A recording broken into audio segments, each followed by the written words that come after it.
Today I'm at Glebe Skate Park with Shannon from the Terrible Happy Talks podcast, and we're meeting up with the head skate park designer from Convict Skate Parks today to get a little insider look on the process of designing and building a skate park, and to talk about some iconic OG street spots that inspired some of the obstacles here at this park. Then we're all going to go to the studio and film the Convict Skate Parks episode where I'm going to be guest hosting with Shannon. So it's going to be a big, exciting, fun day. But let's get a warm-up session here and try and get some tricks in to start the day off first.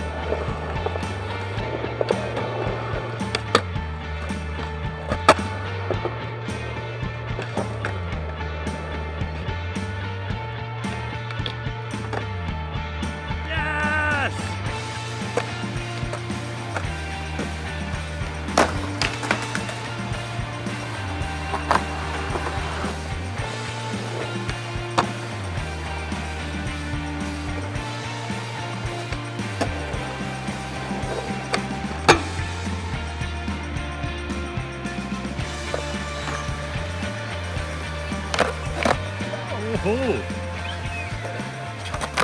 Yes.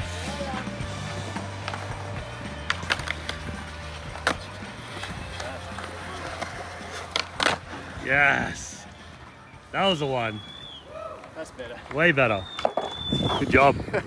All right, so this is Simon from Convict. Pleasure. He's going to tell us a bit of the inspiration about where or what street spots inspired some of the obstacles here at this skate park, starting with these banks here. So these ones, I guess like with this whole skate park, there was a fair bit of community consultation. It was actually like 9 or 10 years ago now, back in 2013, and a whole bunch of core Sydney skaters came to the consultation and were like, we want heaps of features that are inspired by legit spots in the city. So this was the Darling Harbour brick banks. Iconic Sydney spots. And I guess they're a little bit more tricky to skate than your traditional skate park flat bank. There's no transition at the bottom, so just making it a little bit more tricky and feel like an actual spot. And I guess like all of the brick in this park is kind of paying homage to this heritage listed bridge here. So the train line that's going over above the skate park, part of the kind of planning requirements for the skate park is we had to incorporate brick and make sure that we sort of did the materiality justice and made it feel like it's part of this area. Yeah. And it's definitely, one of a kind. It feels like it's meant to be here. It feels sick. It feels like a street spot. Like it doesn't feel, I remember the original brick banks are a bit slipperier, but other than that, these feel pretty much the same. Yeah, we like tested loads of different bricks in the office. Yeah, these have a lot more grip to it. Making sure they're durable, that they'll skate. But yeah, it's sick. It feels like good little clickety-clack under wheels. I've seen a few pretty gnarly tricks go down here. Yeah. Speaking of tricks, let's talk about, you've skated the original brick banks. I'm going to swap over. Okay, let's go. Shannon from the Terrible Happy Talks podcast. Yes, brother. So you've skated the original spot. Yeah, have you? Yeah. Do you remember? Ollies and stuff. Did you?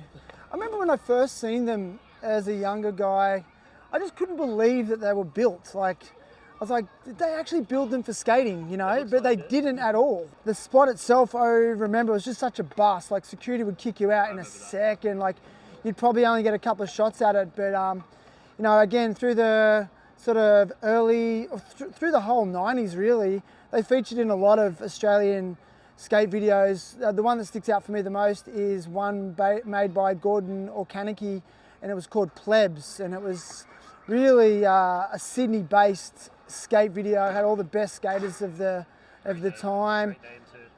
Yeah, Plebs was such a sick, and like that video, I actually feel like, on a side note, it was like had all that like Baker bootleg shenanigans, hijinks before Baker was even a thing. But yeah, what sticks out for me in particular is a friend of mine, and actually he's been a co-host on the podcast a bunch of times, is Darren Caney. He switched trade over the hip at the original banks in late 1993. And I remember at the time, it was just so breakthrough. Like, I just couldn't believe what I was seeing. And that was in the Plebs video. And he also, I think he backside kickflipped it, switch frontside kickflipped it. And it was just so groundbreaking. But it's funny you mentioned that the bricks were more shiny. Yeah, I remember them being Yeah, and it was slippery. Yeah. It's bumpy and slippery. So it wasn't easy to skate. And like, even today when we were skating it, I mean, I battled a heel flip for like an hour.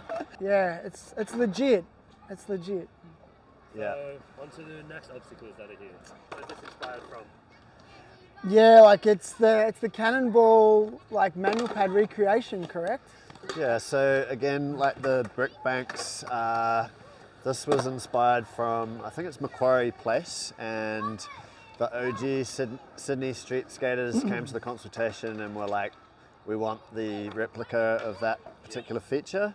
So they actually bought like 3Ds and gave us the proportions and, you know, a lot of information about, like, this was out of everything in this park the must have, like one obstacle that had to be in here. Sick. I don't know, for me it just conjures memories of the 90s. I mean, so much good stuff, I didn't swear, so much good stuff went down on that in the 90s. Like, and you know, my memory just thinks of people like, you know, legends like Davo, Aaron Jenkin. Aaron Jenkin in the XZN video, A New Beginning, was just classic. Mick Ewan, Sid Tapia, Steve Tierney. You know, I just think of those guys skating this in a bunch of stuff, featured in Slam, Skateboarding Magazine, a whole lot through the 90s, and it was just there forever, you know? Yeah, no, it turned out good as well. I like the finish. It's got the bevel. Like the little rebate that was on the old one, like you can kind of see like a bit of an overhang. So that was considered. Yeah, for sure. If you do your research and Google it, kids. Yeah. Just shorter though, right? Yeah. So it's not exactly the same proportions, but it's like I was saying before. It's a bit more considered to work functionally with a skate park. So good run up, good roll away distance, so you can get your feet ready and all that kind of thing. Is this becoming like an emerging request in the design process by locals to pay homage to legendary street spots?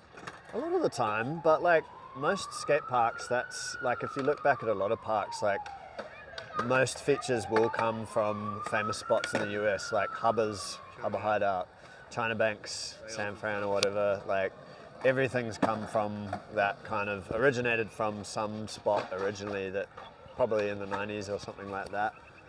But yeah, there's some other features in this park, like we were just talking about that. The fire hydrant electric box.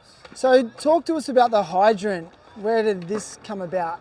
So I guess like just trying to make parks iconic and unique to where they're from, you know, like this, if you look across the road, you can see, I think it's a hydrant or electrical box, or I'm not sure, but the exact replica. So just trying to get something that's like the essence of the Sydney skate scene in a skate park, because, you know, that's what street skaters want. They want authentic spots that feel real. A lock on it to make it look. Yeah. Is that a functional lock? Is something in there?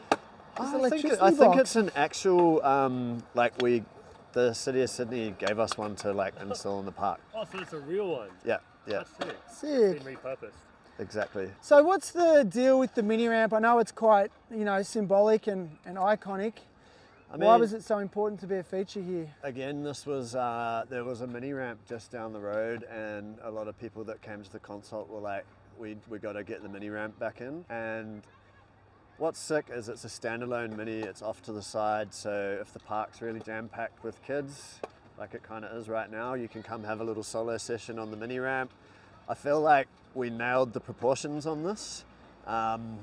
Like I remember before this we were doing them a bit tighter, but this is like nice, mellow. It feels like, I don't know, I love the feeling of this mini ramp. The Sick. next wall doesn't come up too quick. Yeah. You got plenty of time. And the bricks make it look amazing. Yeah. So are you aware of the old Annandale metal hump ramp that used Yeah, to be? I think Like it was I in this park. definitely Like, got told about this, yeah. it was up there, wasn't it? But I think there's like 3 editions of different ramps that have been part of this, you know. Yeah, right. Doubles routine. Let's I go. don't know if I'll do 50-50 same to time.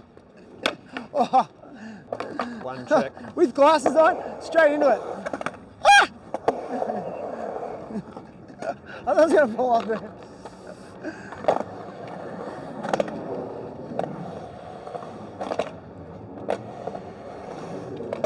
Whoa!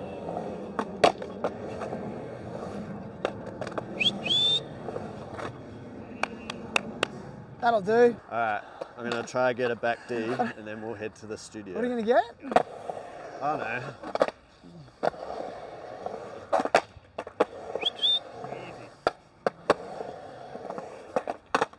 Oh my goodness! Nope. Now I'm thinking I want to do a back tail. I don't know if I can do it in these shoes though.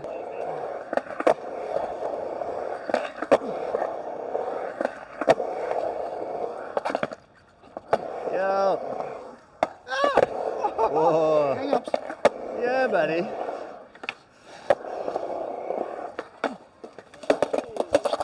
Should we head to the studio?